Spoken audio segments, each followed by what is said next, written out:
अस्सलामुअलैकुम। सिरात मुस्तकीम चैनल में खुश आमदीद। आज 30 अगस्त 2018 है। मैं आपसे शेयर कर रहा हूँ सऊदी अरब की ताज़ा तरीन ख़बरें। दोस्तों, रोज़ाना की बुनियाद पर सऊदी अरब से मुतालिक ताज़ा तरीन ख़बरें, गोल्ड रेट और रियाल रेट, ये तमाम मालूमात आपको मेरे इस चैनल पर मिलेंगी। प्लीज़ आप मेरे चैनल सिरात मुस्तकीम को सब्सक्राइब कर लें, बेल बटन लाजमी प्रेस कर लीजिएगा ताकि जैसे ही मैं कोई वीडियो अपलोड करूँ फौरी तौर पर आप लोगों को मिल सके। दोस्तों, रियाद से खबर आई है कि तावान के लिए हम वतनों को अगवा करने वाला एक बंगाली गिरोह गिरफ्तार कर लिया गया है, जिसने 16 वारदातों का एतराफ़ कर लिया है। तफसीलात के मुताबिक ये गिरोह अगवा किए गए अफराद को गैर आबाद इलाके में ले जाता था और इनके अहल खाना से तावान तलब करता था। मुलजमान के कब्जे से 35,313 रियाल और अगवा में इस्तेमाल की जाने वाली कार भी बरामद कर ली गई है। पुलिस तर्जमान ने मजीद बताया है कि गिरफ्तार मुलजमान 30 से 50 साल की उम्रों के दरमियान हैं। ये मुलजमान अगवा किए गए अफराद से बांग्लादेश में इनकी फैमिली से रब्ता करके रकम मंगवाने का कहते थे। इन मुलजमान को पब्लिक प्रोसिक्यूशन के हवाले कर दिया गया है, जहां मजीद तहकीकात मुकम्मल होने के बाद इनका चालान अदालत में पेश कर दिया जाएगा।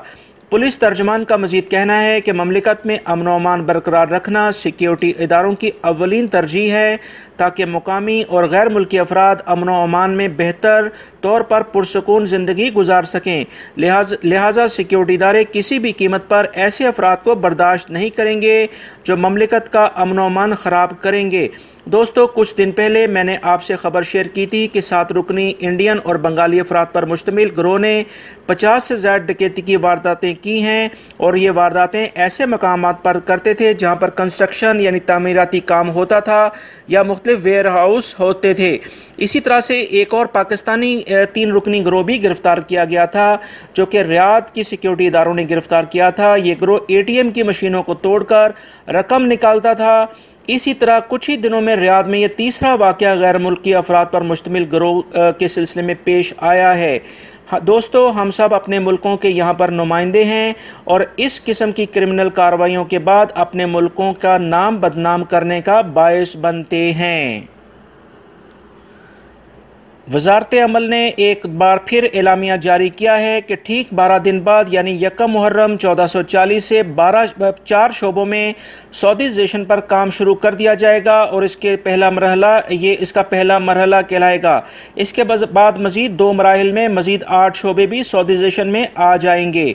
दोस्तों, जो शुरू के 4 मरहले हैं, इस बारे में मज़ीद इतलात जो आई हैं वो सबसे पहले मोटरसाइकिल और कारों की दुकानें, बच्चों, ख़वातीन और मर्दों के कपड़ों की दुकानें, फर्नीचर की दुकानें, बर्तनों की दुकानें, ये तमाम पहले मरहले में शामिल होंगी। दोस्तों, इस खबर में ये नहीं बताया गया है कि इन 4 शोबों में 100% सऊदी शहरी या 70% सऊदी शहरी काम करेंगे, जैसा कि पिछले कुछ दिनों में मीडिया में खबरें चल रही थीं। मज़ीद बताता चलूँ कि 8 शोबों में सऊदीज़ेशन दूसरे और तीसरे मरहले में होगी, कि जिनकी तारीखें 1 रबीउल अव्वल 1440 और 1 जमादुल अव्वल 1440 बताए गए हैं।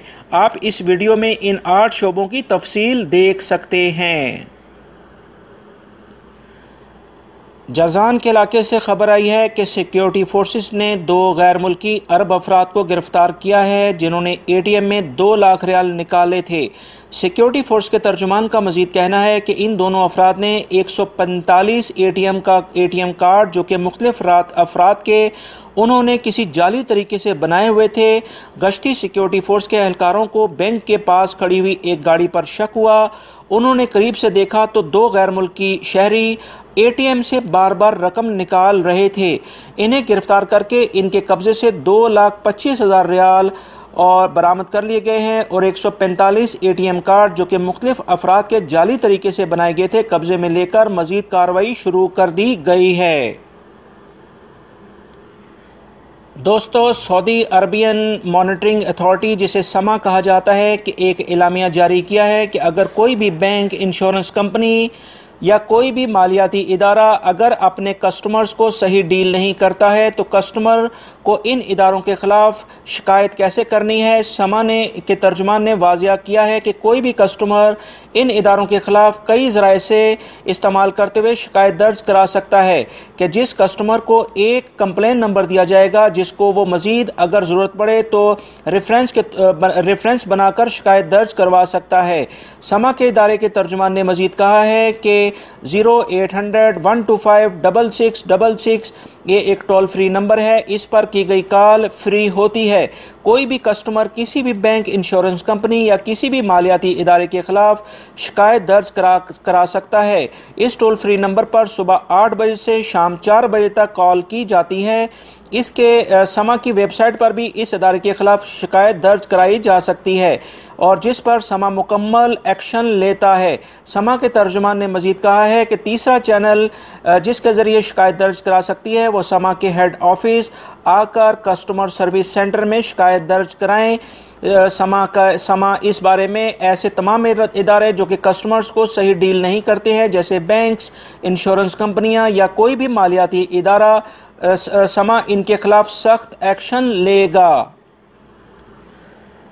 कसीम में वजारत अमल ने कार्रवाई करते हुए, जो कि ईद की छुट्टियों के दौरान और उसके कुछ दिन बाद भी की गई है, 1384 से ज़ायद खिलाफ वर्जियाँ रिकॉर्ड की हैं, जिस पर जुर्माने किए गए हैं और 105 मुख्तलिफ दुकानों को वार्निंग भी दी गई है। ये खिलाफ वर्जियाँ बहुत सारे होटलों, दुकानों और मज़दूरों से धूप में कराने वाले इदारों के ख़िलाफ़ की गई हैं।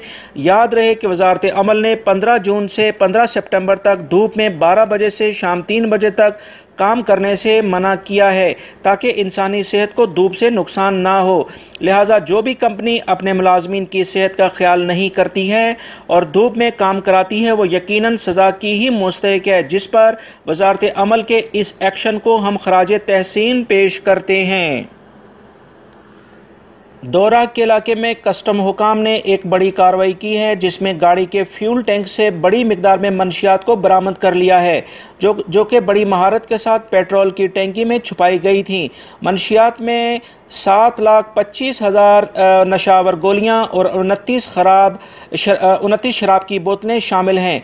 गिरफ्तार मुलजमान के खिलाफ मजीद कार्रवाई शुरू कर दी गई है।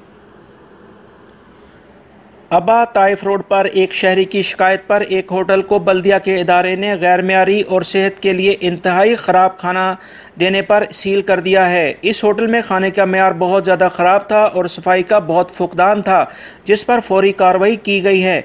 एक और कार्रवाई के नतीजे में ताइफ में बल्दिया ने कार्रवाई करते हुए 200 किलोग्राम गैर मियारी गला सड़ा गोश्त जब्त कर लिया है। बल्दिया को इतला मिली थी कि एक मशहूर होटल में गैर मियारी गोश्त मौजूद है, जिस पर फौरी कार्रवाई की गई। इस गोश्त पर लिखी गई इस पर कोई जो एक्सपायरी डेट थी वो भी नहीं थी और इस गोश्त पर किसी कंपनी का नाम भी दर्ज नहीं था। जद्दा में एक ट्रैफिक हादसा हुआ है, जिसमें गाड़ी सामने खड़ी हुई गाड़ी से इस वक्त टकरा गई जब पिछली गाड़ी का ड्राइवर अपने मोबाइल को इस्तेमाल कर रहा था। सीट बेल्ट के इस्तेमाल की वजह से ये शख्स जिसने गाड़ी टकराई है महफूज रहा, मगर इसकी गाड़ी को बड़ी हद तक नुकसान पहुंचा है। इस हादसे में हमें यह सबक मिलता है कि अगर किसी कानून पर अमल किया जाए तो उसका कितना फ़ायदा, और अगर किसी कानून पर अमल ना किया जाए तो उसका कितना नुकसान होता है। रियाद में सिक्योरिटी इदारों ने एक मर्द और एक औरत को इनकी रिहाइशगाह पर खुफिया इतला पर छापा मारा और गिरफ्तार कर लिया, जो अपनी रिहाइशगाह को शराब बनाने की फैक्ट्री में तब्दील किए हुए थे। ये रियाद के इलाके अल मुरब्बा में वाक़या पेश आया है। इनके पास शराब के कई ड्रम बरामद हुए हैं, जिनको बोतलों में डालकर फ़रोख्त किया जाना था। इन मुलजमान को गिरफ्तार करके मज़ीद कार्रवाई शुरू कर दी गई है। दोस्तों, सऊदी मजलिस शूरा के अरकान ने एक बार फिर पुरजोर मुतालबा किया है कि निजी इदारों की तरह सरकारी इदारों में भी गैर मुल्कियों की जगह सऊदी शहरियों को मुलाजमत दी जाए। शूरा अरकान का कहना है कि सऊदी शहरी मुलाजमत के लिए मारे फिर रहे हैं। इसके बावजूद सरकारी इदारों में 51,000 गैर मुल्की मुलाजमीन बरसरे रोज़गार हैं। इन अरकान का कहना है कि सऊदी यूनिवर्सिटियों और महकमा सेहत में सऊदीजेशन होना ज़रूरी है। यूनिवर्सिटियों में मुलाजमत हासिल करने के लिए एमफिल और पीएचडी की डिग्रियां रखने वाले बहुत से सऊदी शहरियों के बावजूद गैर मुल्की अफराद सिर्फ एक इंटरव्यू करके गैर मुल्कियों को जामियात में मुलाजमत दे दी जाती है। दोस्तों, ये थी आज की ताज़ा तरीन खबरें जो मैंने आपसे शेयर की हैं। उम्मीद करता हूँ मेरी इस वीडियो को आप लाइक ज़रूर करेंगे, इसको दूसरे दोस्तों से भी शेयर करिएगा। अपना बहुत सारा ख्याल रखिएगा। अस्सलामु अलैकुम।